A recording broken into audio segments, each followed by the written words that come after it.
الله والحمد لله والصلاة والسلام على رسول الله وعلى آله وصحبه ومن اتبع هداه أما بعد. Aujourd'hui, ce jour de Jumu'ah, le 5 du mois de Ramadan de l'année 1437 après la hijra de notre prophète Muhammad sallallahu alayhi wa sallam, qui correspond au 10 du mois de juin de l'année 2016, nous avons passé cet appel à notre cher Fouad ibn Saoud al-Amri, hafidahullah ta'ala, qui nous a donné donc ce cours qui avait pour thème l'explication de la parole du prophète Muhammad sallallahu alayhi wa sallam. Celui d'entre vous qui voit quelque chose de blâmable jusqu'à la fin du hadith. Donc comme à notre habitude, on va commencer par faire une brève présentation de notre shir que nous avons appelé aujourd'hui, et ensuite mettre en avant, et c'est ce qui est le plus important comme on a l'habitude de le rappeler, les recommandations des gens de science pour ce dernier, hafidahullah. Et toujours sur cette chose-là, nous le faisons sur la parole de plusieurs parmi as-salaf ridwanullahi alayhim, parmi eux Muhammad ibn Sirin rahimahullah ta'ala, qui disait inna hadha al-ilma dinun fanduru amman ta'khuduna dinakum. Faire cette religion, ou cette science est une religion, regardez donc de qui vous la prenez. Et cela est estimé comme la chaîne de transmission de qui c'est Cheikh, cette personne qui nous enseigne, a pris la science, comme le disait Abdullah ibn al-Mubarak, qui faisait partie des imams du Salaf, comme Muhammad ibn Sirin, où il disait, comme il est rapporté dans Al-Muqaddimah, la production du Sahih de l'imam Muslim, il disait inna al-isnad min ad-din wa lawla al-isnad laqala man sha'a ma sha'a. Dans un sens approximatif, certes, la chaîne de transmission fait partie de la religion, et s'il n'y avait pas cette chaîne de transmission, n'importe qui dirait dans la religion n'importe quoi. Et par rapport à cela, nous essayons de faire prendre conscience aux frères par ces appels téléphoniques et par cette présentation que nous faisons au début de chaque cours. Nous essayons de faire prendre conscience aux frères que ce n'est pas toute personne qui se met en avant pour donner des cours et faire la prédication qui est apte à le faire. Et ce n'est pas toute personne qui a reçu une certaine science, qui a une certaine aptitude à faire cette prédication, qui est autorisée à le faire. Et ce n'est pas toute personne qui a pu être par le passé autorisée à le faire, qui encore aujourd'hui, les savants et les gens de science le mettent en avant pour cela. Donc, nous faisons cette brève présentation du shir que nous avons appelé à chaque début de cours, et nous mettons en avant les paroles des gens de science qui le mettent en avant et qui le recommandent aux musulmans afin de pouvoir prendre la science de lui et de pouvoir profiter de lui. Car comme on a l'habitude de le rappeler, il y a certaines personnes qui ont pu étudier chez les grands savants ou chez les savants qui sont en dessous de cela, mais qui aujourd'hui ne sont plus estimés parmi les savants salafis comme étant des salafis, des gens qui ont dévié. Il y a aussi d'autres personnes qui ont étudié, ont appris la science auprès des savants, et qui sont des salafis, mais que nos savants salafis ne mettent pas en avant pour donner des cours. Donc ce sont des nuances qu'il faut bien maîtriser et que tout salafi doit maîtriser. C'est une chose très importante, et comme on a l'habitude de le rappeler, ce manhaj salafi, c'est l'islam authentique. Donc c'est une obligation, cette chose-là que nous citons, pour tous les musulmans. Tous les musulmans de bien maîtriser ces points-là. Le fait que ce n'est pas toute personne qui parle et qui se met en avant pour faire la prédication, et qui donne des cours et qui enseigne aux gens, qui est apte à le faire. Et ce n'est pas toute personne qui est apte à faire cela, qui est mise en avant et recommandée par nos savants. Donc ce sont des nuances et des règles et des facteurs à bien retenir et que chaque personne doit bien retenir. Donc, pour résumer, il faut que cette personne de qui tu prends la science, il faut que ce soit une personne qui a étudié, qui a appris la science chez les gens de science, et que ces gens de science ont attesté de son aptitude à transmettre cette science qu'il a appris.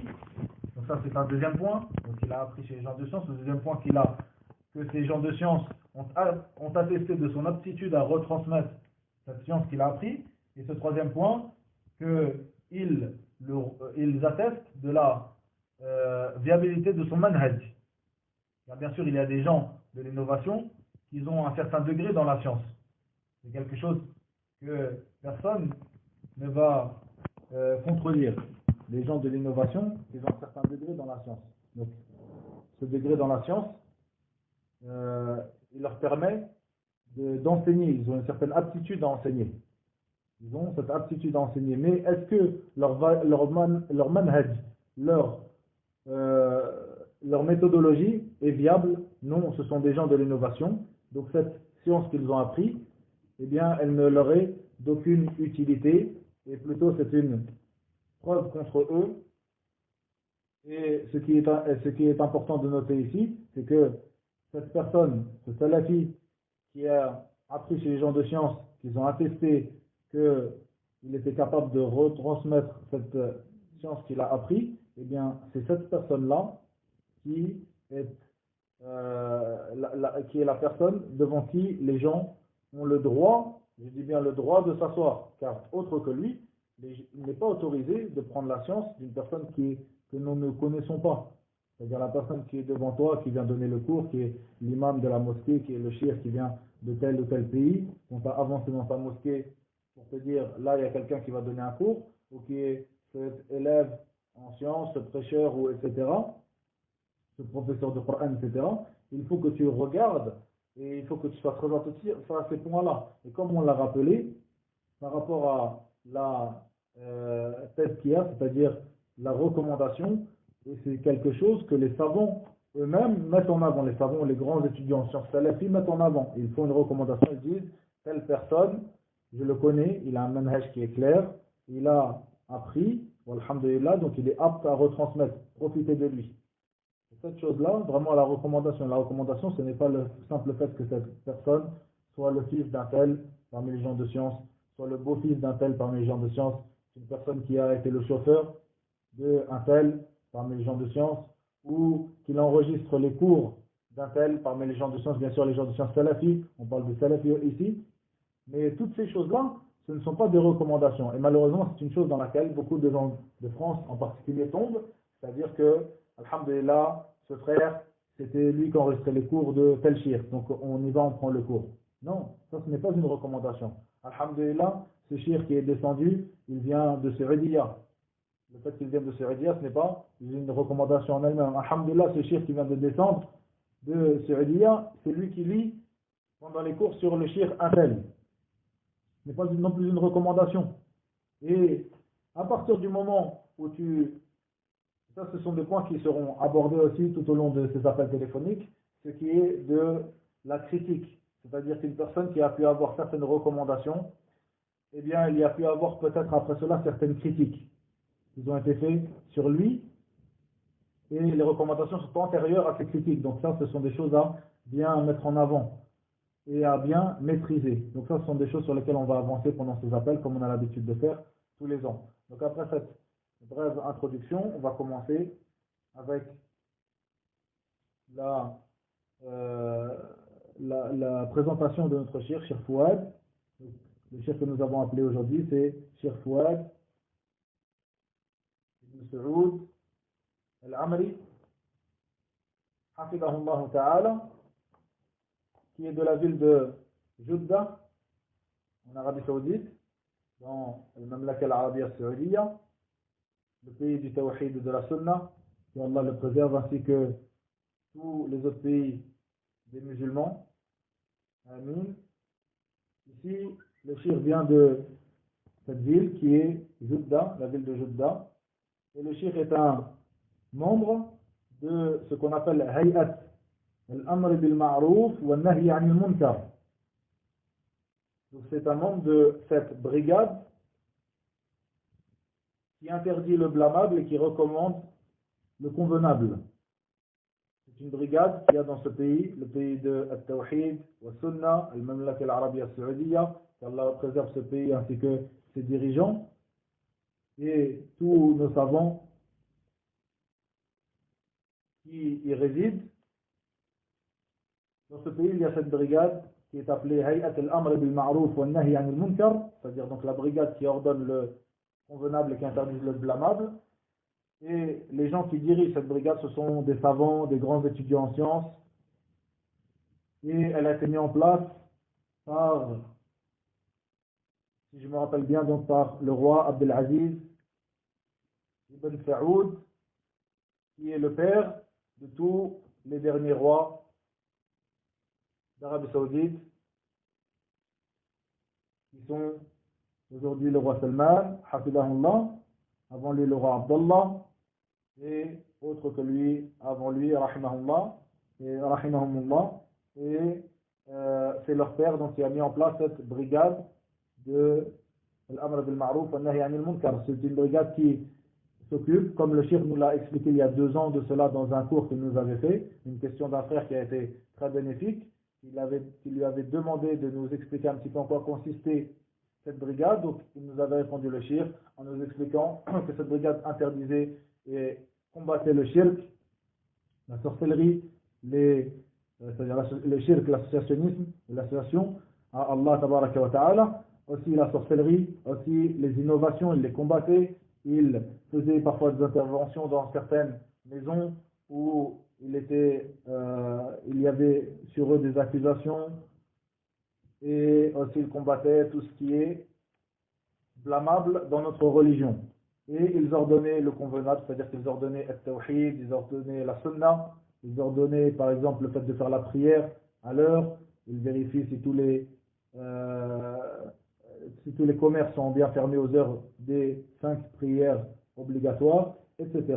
Donc le cheikh, lui, il fait partie de cette brigade, et il est même le second du directeur de cette brigade dans la ville de Mecca. Et ce directeur, qui est Cheikh Abdel Latif al-Cheikh, Hafidahullah, il est son second Cheikh Fouad, dans la ville de Mecca. Le Cheikh a étudié à l'université islamique de Médine, dans la faculté du hadith,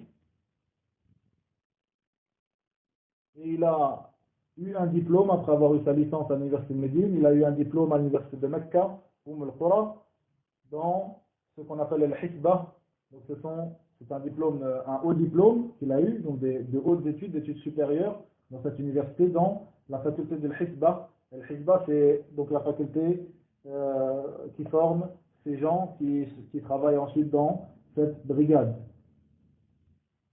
Le cheikh a étudié a étudié auprès des imams, parmi les imams de ce siècle ou de notre temps, qui est le cheikh l'imam Abdelaziz ibn Baz, le cheikh l'imam Muhammad ibn Salih al-Uthaymin, le cheikh l'allama Muhammad Aman al-Jami, le cheikh المحدث عبد المحسن العباد، الشيخ العلامة الإمام ربيع بن هادي المدخلي إمام الجرح والتعديل في زماننا هذا. ربيع بن هادي المدخلي إلى étudié chez notre cheikh العلامة ce grand savant Cheikh Ubayd Ben Abdullah al-Jabiri et autres que ceux-là, que Allah fasse miséricorde à ceux qui sont morts parmi eux et qu'il préserve les vivants d'entre eux. Ici, nous voyons aussi que donc, ceci est une brève présentation de notre cher Fouad Ibn Saoud Al-Amri, que nous avons appelé aujourd'hui, qui nous a donné le cours. Et pour la deuxième partie, cette chose que nous avons l'habitude de faire, donc c'est les recommandations des gens de science.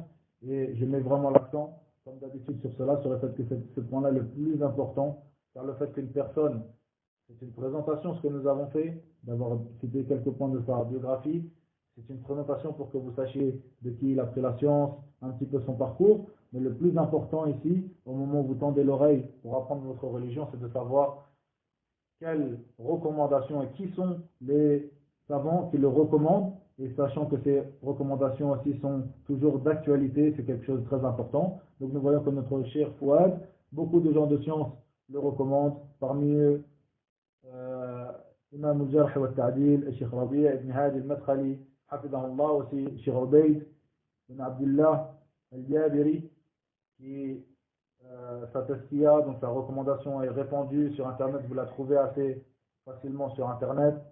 Aussi d'autres parmi eux, parmi les savants, et au passage une chose que je n'ai pas cité le premier cours, donc on a l'habitude que j'ai l'habitude de citer donc tout le temps au premier cours que nous faisons tous les ans, le fait que bien sûr cette liste de personnes que nous appelons pendant cette année, c'est une liste que j'ai soumise à certains de nos mashayikh en Égypte, comme notre chef Cheikh Khalid Othman, Abu Abdel A'la et Hafidahullah, et qu'il a été donc d'accord donc pour toutes ces personnes que nous appelons, et donc il les recommande bien sûr, ces personnes que nous appelons. Donc ça, ce point-là, comme on a l'habitude de le mettre en avant et de le souligner, c'est le point le plus important que vous devez toujours mettre devant vous.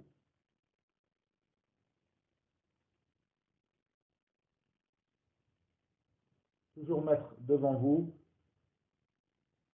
savoir si cette personne est recommandée et savoir aussi s'il y a eu des recommandations qui sont anciennes, si ces personnes, et pour vous donner simplement un exemple, pour ne pas trop s'attarder avant la traduction du cours, et un exemple par rapport aux gens qui ont prétendu être les élèves de Cheikh Al-Allam Al-Imam Al-Muhaddith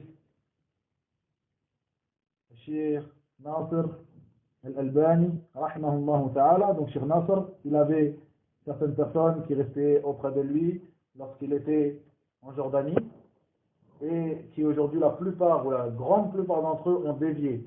Et même s'ils mettent en avant certaines recommandations entre guillemets, qui ne sont pas vraiment estimées comme des recommandations, mais certaines choses qu'ils essayent de mettre en avant et qu'ils essayent de faire valoir, eh bien ces gens-là ne sont pas recommandés de nos savants au jour d'aujourd'hui. Donc la soi-disant entre guillemets donc recommandation de Cheikh Al-Albani n'est plus donc d'actualité aujourd'hui.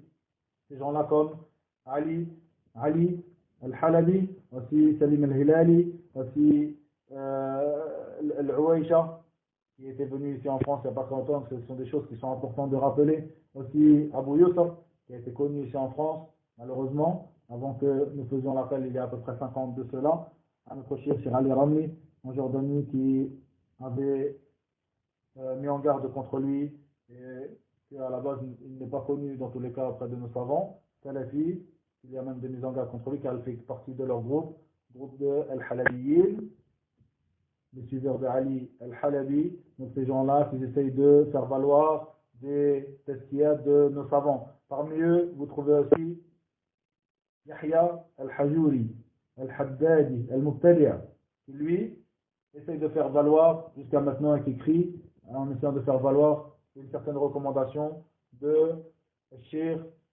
Al-Imam Muqbil ibn Hadi Al-Wadi'i, rahimahullah. Donc ces choses-là, même s'il y a eu une recommandation il y a 10 ans, moins ou plus que cela, eh bien, ce qui est estimé, c'est le cas de la personne au jour d'aujourd'hui, et ce que disent nos savants salafis au jour d'aujourd'hui, comme cette personne, Yahya al-Hajuri, nos savants l'ont estimé que c'était un innovateur. Donc au jour d'aujourd'hui, cette personne-là, même sa recommandation du Cheikh Mourbil n'est plus valable et n'est plus estimée auprès des salafis. Donc c'est une chose qu'il vous faut faire très attention.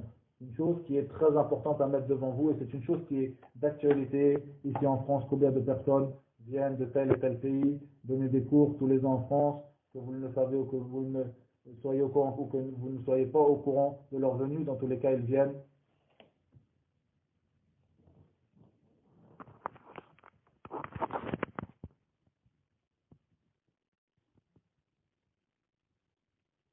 Donc, pour finir, donc c'est quelque chose qui est qui est d'actualité ici en France avec toutes ces personnes qui descendent et qui viennent donner des cours dans telle et telle mosquée. Certaines, vous êtes au courant, certaines, vous n'êtes pas au courant, une partie des gens sont au courant, etc. Donc, à partir de là, cette chose-là est très très importante. C'est une chose qu'il faut rappeler, toujours rappeler, et une chose qu'il faut qu'elle soit bien comprise auprès des salafis de France. Barakallahu fikum. Donc, le cheikh, après avoir fait son introduction à ce cours qui a été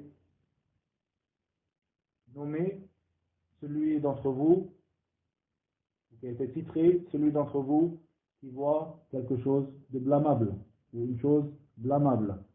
Ça, c'est le début de la parole du prophète Muhammad sallallahu alayhi wa sallam.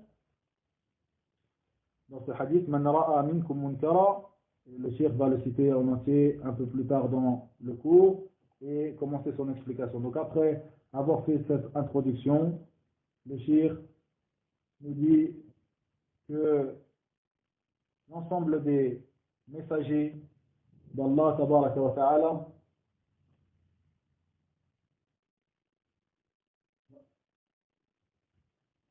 que l'ensemble des messagers ont été envoyés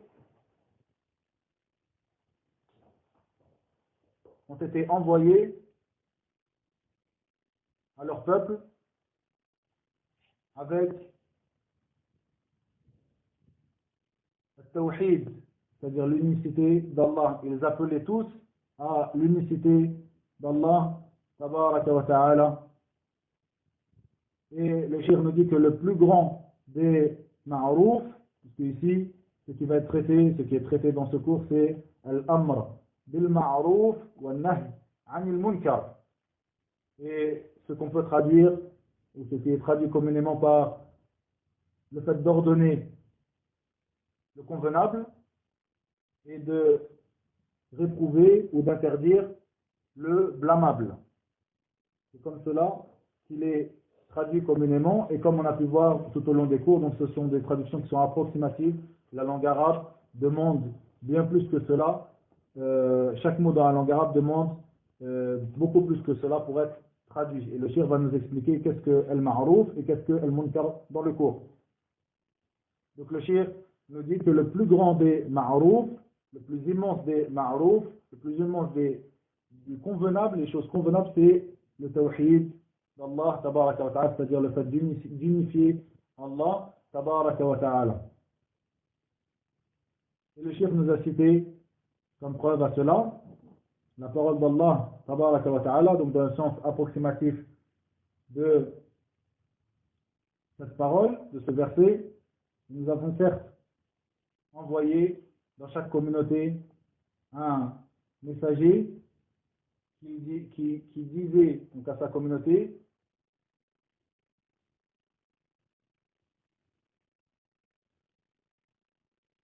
adorez Allah et écartez-vous de at-taghut. Et le cheikh nous dit que les affaires des gens, c'est-à-dire les affaires mondaines des gens, comme leurs affaires religieuses, ne peuvent se passer correctement de la meilleure des manières que s'il y a cet effort qui soit fait par une partie d'entre eux, ou par l'ensemble d'entre eux, de s'interdire le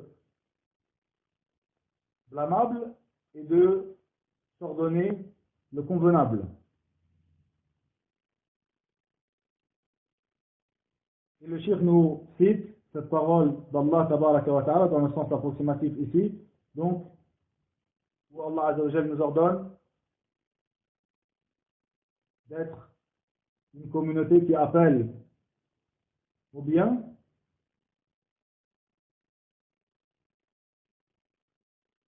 et dans un autre verset où le cheikh a rappelé, où Allah azza wa jalla nous dit que nous sommes la meilleure communauté qui est apparue aux gens, que nous ordonnons le blâmable, que nous ordonnons le convenable et que nous interdisons le blâmable. Donc dans le sens approximatif de ces paroles, vous étiez ou vous êtes la meilleure communauté apparue aux gens. Vous ordonnez le convenable et vous interdisez le blâmable. Et dans ce verset qu'il a cité avant, la traduction approximative, qu'il soit de vous, d'entre vous, une communauté qui appelle au bien. Le cheikh nous dit que le ma'rouf, le convenable, c'est toute chose que la législation islamique considère comme bien et comme convenable. C'est-à-dire que c'est un mot qui englobe toutes ces choses-là. Al-ma'rouf, lorsqu'il est cité dans la parole d'Allah, dans la parole du prophète Mohammed sallallahu alayhi wa sallam, cela désigne, ce mot, ce terme, al-ma'rouf, désigne toute chose qui est convenable, qui est bien, qui est convenable dans la législation d'Allah tabaraka wa ta'ala. Donc c'est un mot qui a un sens général et à longue portée. Et toute chose que la législation d'Allah tabaraka wa ta'ala a incité.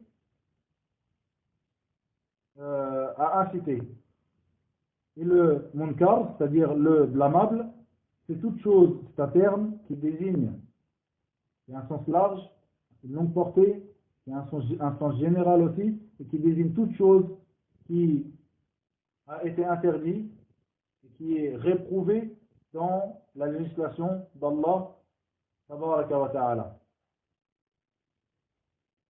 Le cheikh nous rappelle encore une fois que le plus grand des ma'rouf, des choses convenables, c'est le tawhid, c'est-à-dire l'unicité d'Allah tabaraka wa ta'ala, son unicité donc dans sa seigneurie, dans son adoration, dans ses noms et attributs.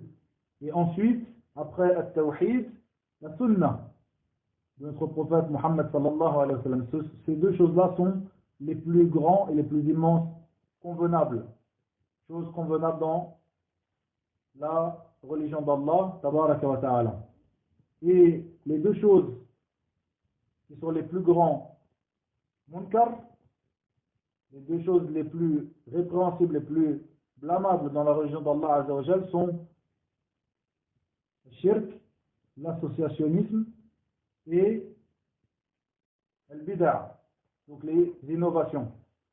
Et ces deux-là, ces deux dernières, sont les opposés des deux premières. Et ces deux dernières, ce sont les opposés et ce qui annule les deux premières, qui sont le tawhid ou le sunnah. Donc le shirk, c'est l'opposé du tawhid. Comme le bid'a, les innovations, c'est l'opposé ce sont les opposés de sunan, des traditions rapportées de notre prophète Mohammed sallallahu alayhi wa sallam.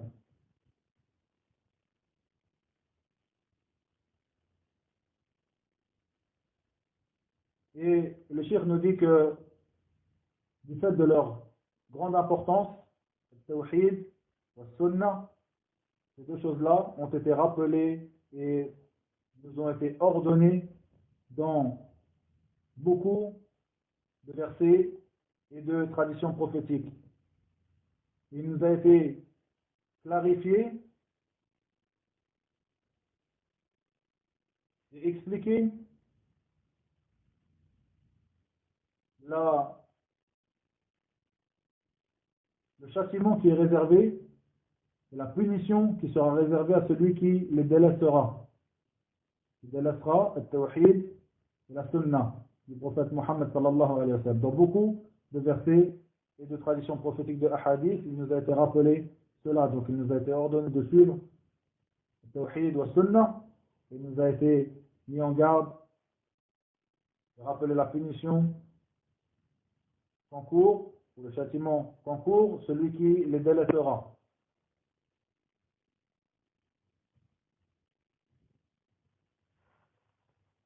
Et dans cette assise, dans ce cours, dispensé par notre cher Fouad, rahimahullah, il a été traité il sera traité un seul hadith, qui est ce hadith où le prophète sallallahu alayhi wa sallam dit, dans le sens approximatif de ces paroles,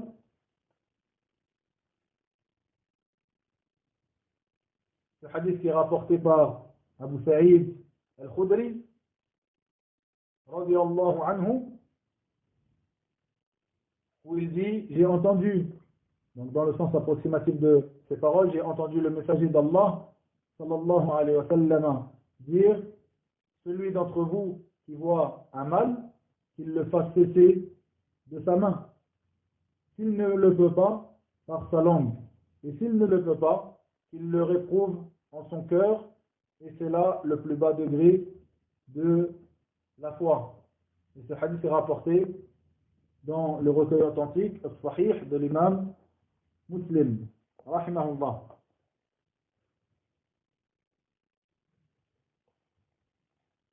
Le cheikh nous dit, en explication de ce hadith, cette première phrase, qui est le titre de cette rencontre, de ce cours, Man ra'a minkum munkara, celui d'entre vous qui voit un mal, qui voit quelque chose de blâmable,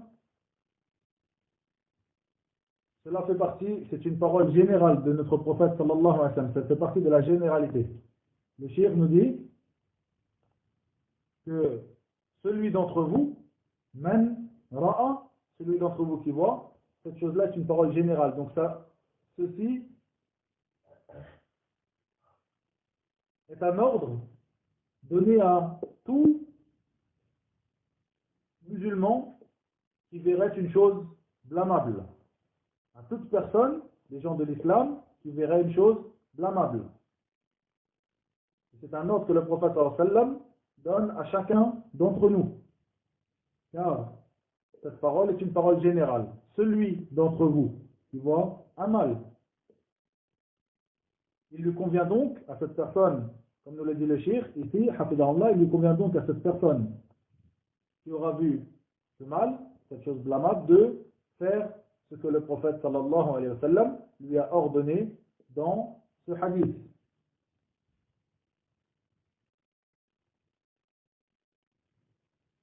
Et le cheikh nous dit que cette parole aussi, munkaran, man ra'a minkum munkaran, cette parole est une chose aussi générale, c'est-à-dire, ici il nous a parlé de la généralité de la parole man ra'a, celui d'entre vous qui voit. Ça, c'est la généralité de la parole du prophète sallam pour cette personne qui aura vu cette chose blâmable. Et ici il nous parle de la généralité de cette parole, munkara, c'est-à-dire qu'il voit un mal, une chose blâmable. Cette parole aussi est générale. Ce mal, rappelé ici dans ce hadith, cette chose blâmable est quelque chose de général. Et le cheikh nous dit que cela englobe, donc cette parole de notre prophète Mohammed sallallahu alayhi wa sallam, englobe toute chose blâmable, toute chose de mal, qu'il soit une petite chose ou une grande chose. Donc comme nous le dit le cheikh, ce hadith doit être compris comme cela, que chaque personne parmi les musulmans qui verrait une chose de blâmable, que cette chose de blâmable soit une petite chose ou une grande chose, eh bien, il devra faire ce que le prophète Mohammed sallallahu alayhi wa sallam lui a ordonné de faire dans ce hadith.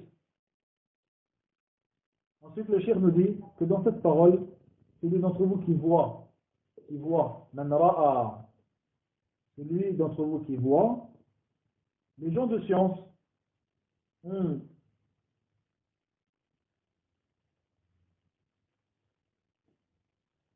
expliqué cette parole, qui voit,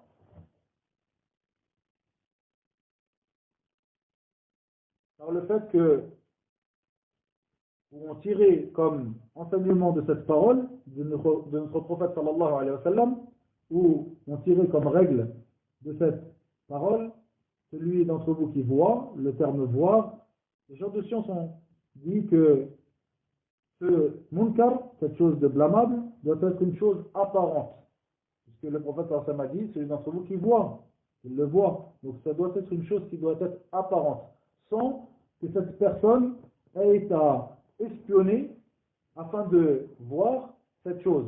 Ça doit être une chose apparente à toute personne ou à cette personne qui l'aura vu sans avoir eu besoin d'espionner son prochain afin de voir le mal ou cette chose de mal ou cette chose de blâmable. Et car, comme nous le dit le cheikh ici, l'espionnage, le fait d'espionner son prochain, son frère musulman, eh bien cette chose-là est une chose qui est interdite, que le prophète Mohammed sallallahu alayhi wa sallam a réprouvé et a interdite pour les musulmans. Ensuite, le cheikh nous explique dans cette parole, munkara, une chose de mal, un acte blâmable. Il nous dit que les gens de science ont tiré de cette parole de notre prophète Mohammed sallallahu alayhi wa sallam que ce mal est quelque chose qui doit être estimé dans la législation d'Allah tabaraka wa ta'ala comme une chose de mal, de blâmable, sans qu'il y ait eu un effort d'interprétation ou un effort de compréhension de certains, ou un effort de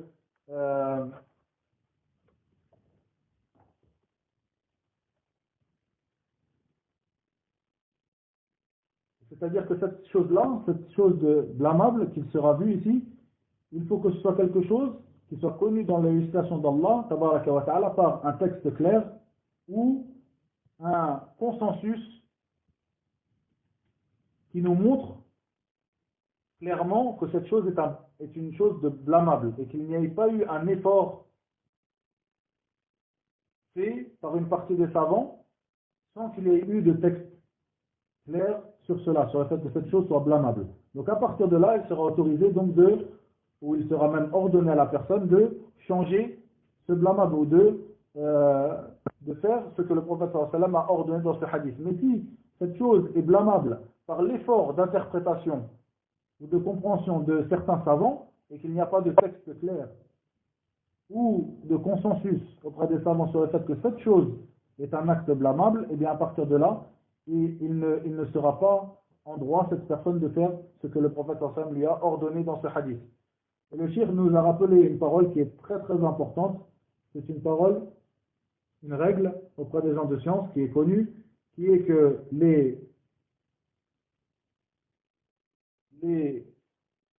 ce qui a un rapport avec l'ijtihad, c'est-à-dire l'effort d'interprétation, eh bien, il ne convient pas à une personne de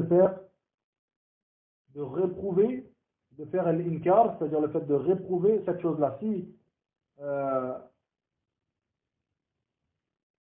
pour être clair, une affaire qui a été traitée par certains savants, pas avec un texte clair du Coran et de la Sunna, ou avec un consensus des savants, mais plutôt que ce savant, il a traité cette affaire avec un effort d'interprétation de sa part, et qu'il est arrivé à une sentence légiférée, après cet effort d'interprétation, et qu'il a jugé que cette chose serait, par exemple, licite ou illicite. Il a donné une sentence religieuse par rapport à cette affaire. Eh bien, dans cela, il ne convient pas à une autre personne, parmi les gens de science, de le réprouver, qui ait un inkar, c'est-à-dire qu'il réprouve cette parole qu'il a eue ou cette sentence légiférée qu'il aura donnée. Car ici, dans cette affaire-là, il a jugé par cet effort d'interprétation, par ce qu'il avait comme science, car dans cette affaire-là, il n'y avait pas de texte clair ni de consensus. Donc s'il n'y a pas de texte clair ou de consensus et que les savants sont arrivés à une sentence légiférée, que ce soit le licite ou l'illicite, etc., une sentence légiférée par rapport à une affaire précise, eh bien, il ne convient pas à une autre partie des savants de les réprouver, c'est-à-dire s'ils ne sont pas d'accord avec eux, de réprouver cette sentence légiférée par laquelle ils auront jugé. Et le cheikh nous dit que Cheikh al-Islam Ibn Taymiyyah et son élève Cheikh al-Islam Ibn al-Qayyim, ils ont évoqué qu'il y avait un consensus sur le fait que un effort d'interprétation des savants, s'il va à l'encontre d'un texte clair du Coran et de la Sunna, ou d'un consensus des savants, eh bien cet effort d'interprétation de ce savant ne sera pas accepté. Donc cet effort d'interprétation qui a été évoqué dans cette règle, pour que ce soit bien compris, c'est un effort d'interprétation qui sera fait s'il n'y a pas de texte clair du Coran et de la Sunna, ou consensus des savants. À partir du moment où il y a un texte clair, eh bien nous suivons le texte, le verset ou le hadith, où nous suivons le consensus des savants qui nous ont précédés. Mais s'il n'y a pas ni l'un ni l'autre, eh bien il est autorisé aux savants de faire cet effort d'interprétation. Et ici, il arrive donc cette règle que le Cheikh a évoquée, qu'il ne convient pas à certains savants de réprouver une sentence légiférée qui aurait été donnée par un autre ou une autre partie des savants sur un effort d'interprétation qu'ils auront fait en absence de texte ou de consensus. C'est une règle qui est très importante et j'espère qu'elle a été bien comprise. Donc cette explication vous a été bénéfique car c'est quelque chose qui en français est assez compliqué à expliquer.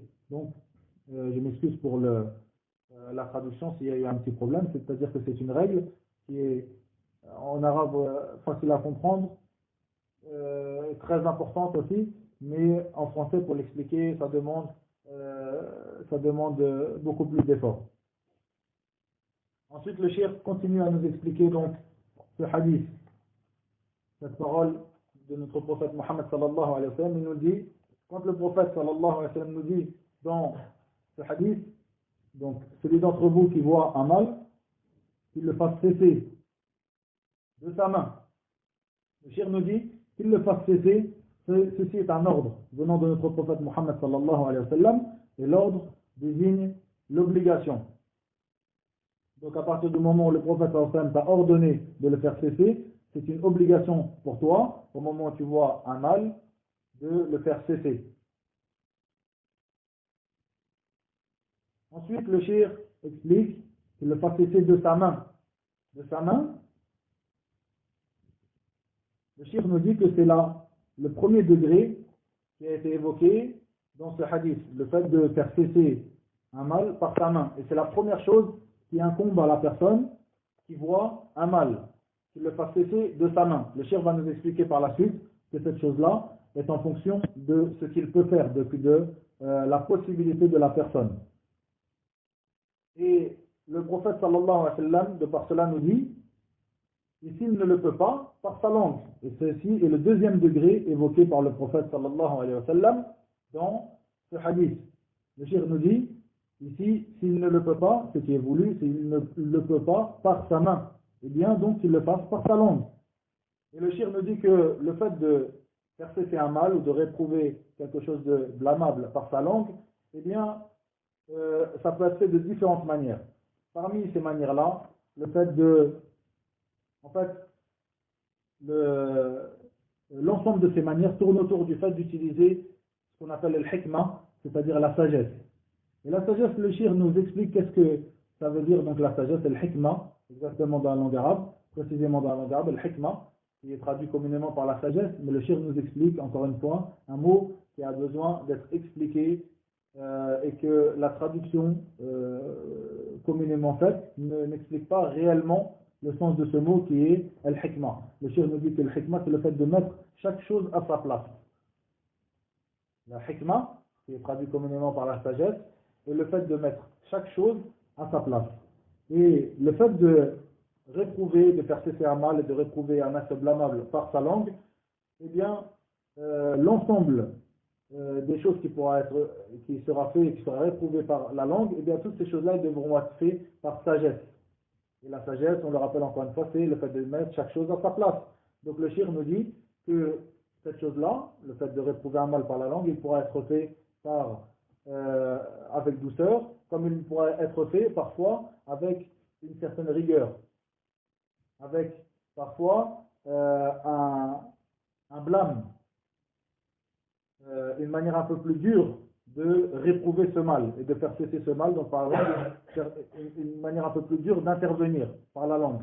Donc cette chose-là, on ne dira pas à partir de là de cette personne qui aura eu une certaine rigueur, une certaine dureté dans sa parole, que cette personne n'a pas été sage, comme on peut l'entendre parfois, certaines personnes qui nous diront cette personne n'a pas été sage, comme il a fait cela. Non, comme le cheikh nous l'explique ici, la sagesse, qui est traduit communément par la sagesse, la hikmah, le fait de mettre chaque chose à sa place. Donc à partir de là, parfois, comme nous le dit le cheikh, il sera utilisé la douceur, et parfois il devra être utilisé donc la rigueur et la dureté.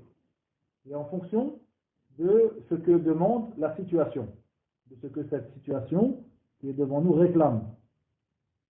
Parfois, la situation réclamera de la douceur et parfois de la rigueur et de la dureté.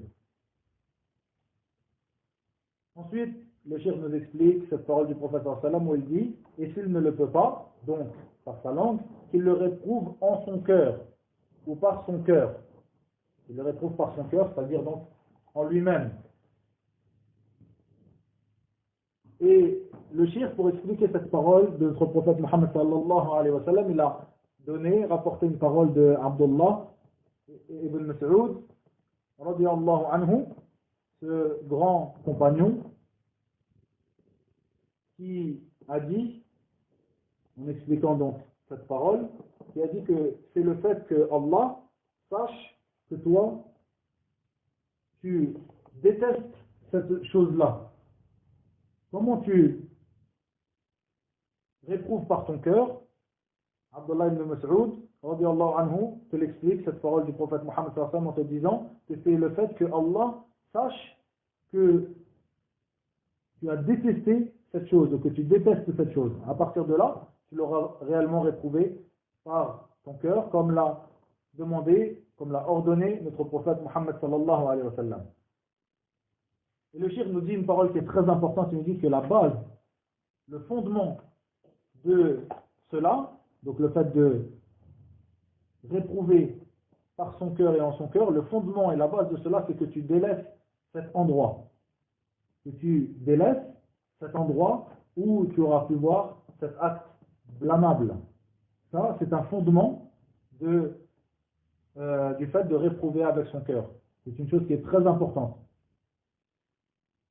Le cheikh nous dit ensuite un point très important à remarquer et à relever dans ce hadith, dans cette parole du prophète sallallahu alayhi wa sallam, qui est que ce hadith est une preuve de la croyance, ou pour la croyance des gens de la sunna et du consensus ahl sunnati wal jama'a, qui est que la foi, l'iman, augmente et diminue.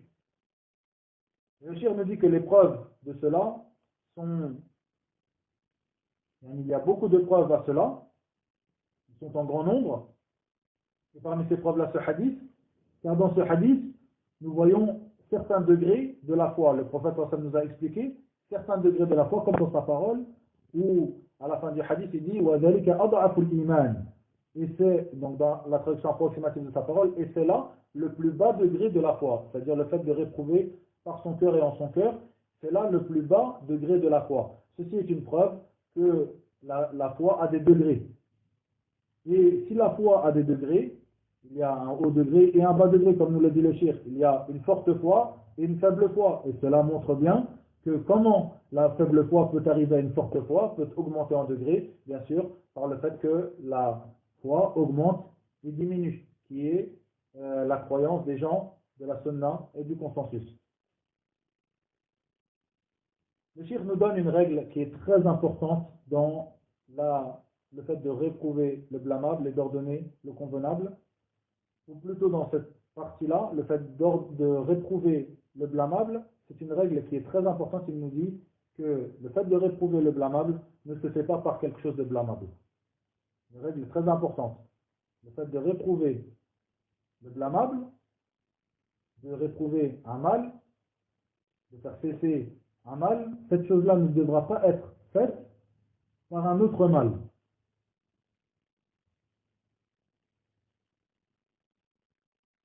Et le cheikh nous dit que si tu ne peux pas arriver à changer ce mal, cette chose blâmable, que par une chose qui sera plus blâmable encore que celle-ci, ou au moins aussi blâmable que celle-ci, eh bien, il est obligatoire de délaisser cela, de ne pas réprouver ce blâmable. Donc bien sûr, ici, ce qui est voulu, c'est par la main, et après cela par la langue. Mais bien sûr, comme il est indiqué dans ce hadith du prophète Mohammed sallallahu alayhi wa sallam, il te sera obligatoire toujours de réprouver le blâmable par la foi, car comme il est rappelé, comme le prophète sallallahu alayhi wa sallam nous l'a dit, ceci est le plus bas degré de la foi. Donc il était obligatoire dans tous les cas de le réprouver en ton cœur. Et je reviens simplement sur la parole du cheikh, qui est que le fait de réprouver par son cœur, c'est, comme le dit Ibn Mas'ud, radiallahu anhu, que tu saches, ou que Allah Azza wa Jal sache, que toi, tu détestes cette chose-là en toi-même. Et le fondement de cela, c'est que tu délaisses cet endroit où il aura été fait ce blâmable, cet acte blâmable. Que tu délaisses cet endroit. Le Cheikh nous dit que parmi les manières, ou parmi les choses, on va dire parmi les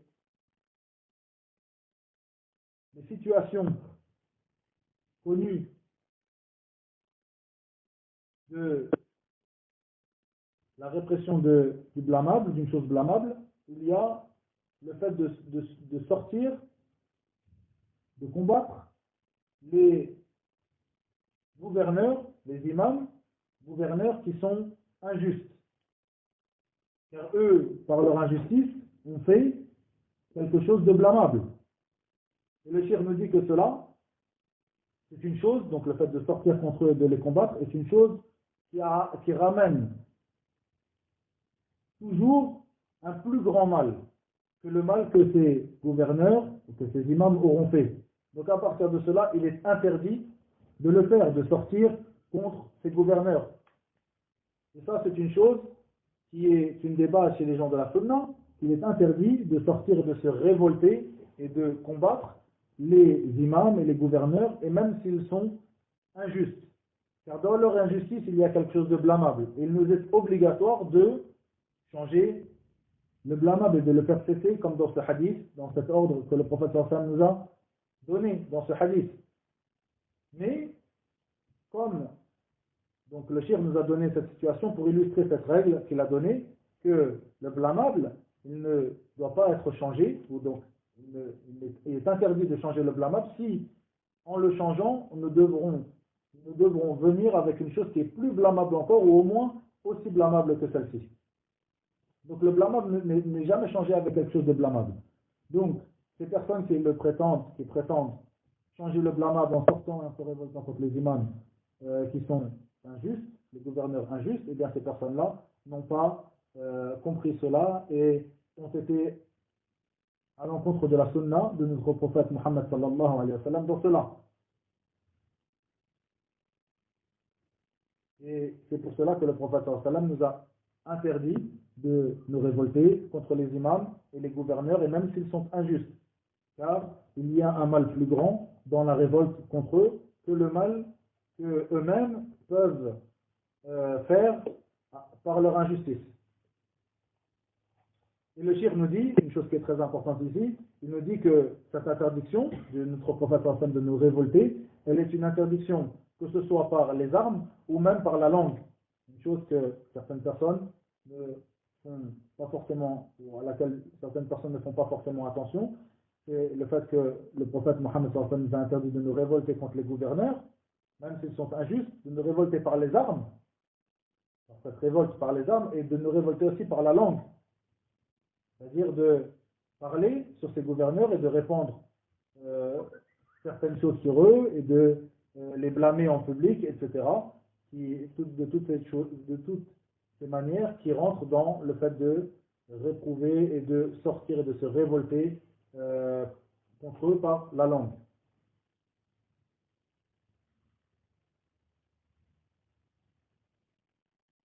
Le cheikh nous dit, pour finir ce cours, que, en particulier pour vous, en particulier pour nous qui sommes dans un pays de mécréance, il est impératif de bien comprendre ces points qui ont été évoqués dans ce cours.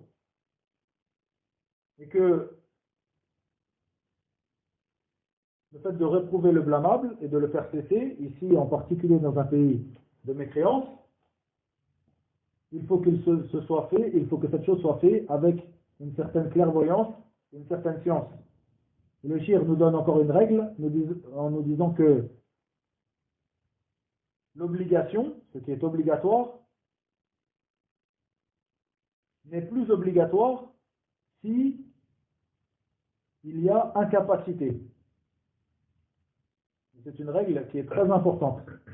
Ces choses-là, le fait de réprouver le blâmable et de le changer est une obligation. Le prophète sallam nous l'a ordonné.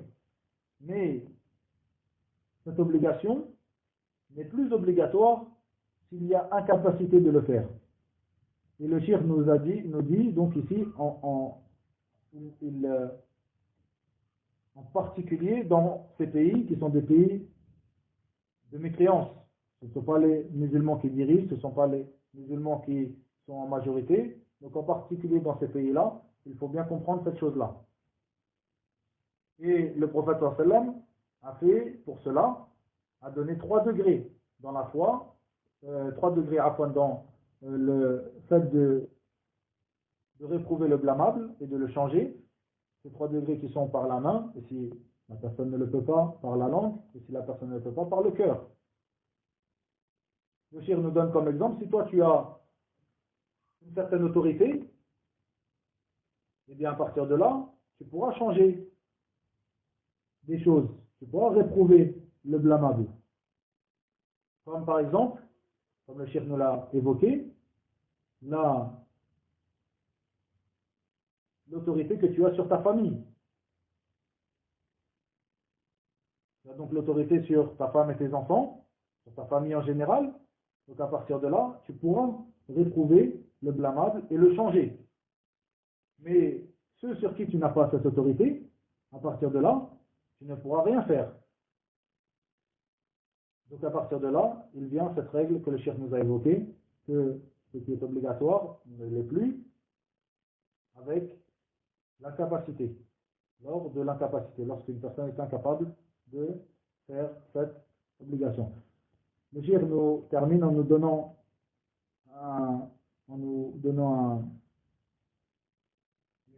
une image ou une situation qui est venue de l'imam Ahmed, rahimahullah, sur le fait de changer un acte répréhensible à un acte blâmable par la main. L'imam Ahmed a donné comme exemple la situation où 2 personnes se battent, 2 personnes se disputent et se battent, le fait que toi tu te mettes entre les deux, que tu t'interposes entre ces deux-là. Cette chose-là sera, à partir de là, tu auras changé un blâmable, tu auras fait cesser un acte répréhensible par la main, par ta main, en t'interposant entre ces 2 personnes.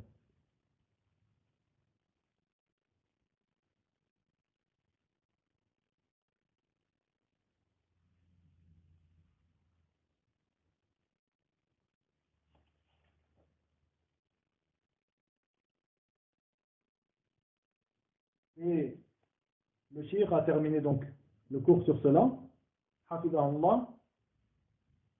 Et à la fin du cours, je lui ai posé une question qui est en rapport avec ce que vivent les musulmans ici en France, une chose qui est entre guillemets d'actualité. Pour résumer la question, c'était sur le fait que parfois, donc ici en France en fait, ce sont les mécréants qui ont une certaine autorité sur les musulmans en ce qui concerne les mosquées et les associations des mosquées. Et à partir de là, les mécréants qui ont cette autorité, qui se trouvent à la mairie par exemple, de chaque ville, qui ont l'autorité par rapport aux associations et aux mosquées qui se trouvent dans leur ville, ils donnent des décisions, ils prennent des décisions par rapport à cette mosquée ou par rapport à cette association. Et je lui ai donné l'exemple au shir de ce qui se passe en ce moment dans certaines villes à cause des inondations, que certaines mairies ont fermé certaines mosquées et ont décidé de fermer certaines mosquées quand certaines autres associations qui n'ont rien à voir avec la religion restent ouvertes. Parfois même dans le même quartier que ces mosquées qui ont dû fermer. C'est quelque chose qui est d'actualité dans plus d'une ville. Et que certains jeunes qui ont bien sûr un amour pour leur religion, de défendre leur religion ne sont pas d'accord avec ce genre de décision. Et comment se comporter face à cela? Et bien sûr, donc cette question est en relation directe avec le cours d'aujourd'hui. Comment réprouver ce, ce mal et ces actes blâmables et parfois cette injustice qui vient des décisions de la mairie ou des mécréants en général qui ont cette autorité sur les musulmans, sur les associations et sur les mosquées. Donc ça, c'est pour résumer la question que j'ai posée à notre chir, et la réponse, elle sera donnée au prochain cours. La réponse, donc le chir a donné sa réponse ici, ceux qui comprennent la langue arabe, alhamdulillah, ils ont entendu la réponse. Pour les autres, je ferai la traduction au prochain cours, Inch'Allah, et vous trouverez la réponse sur le site Ahl Dhikr dans Al-Fatawa. وإلى هنا وبالله التوفيق وصلى الله وسلم وبارك على نبينا محمد والحمد لله رب العالمين.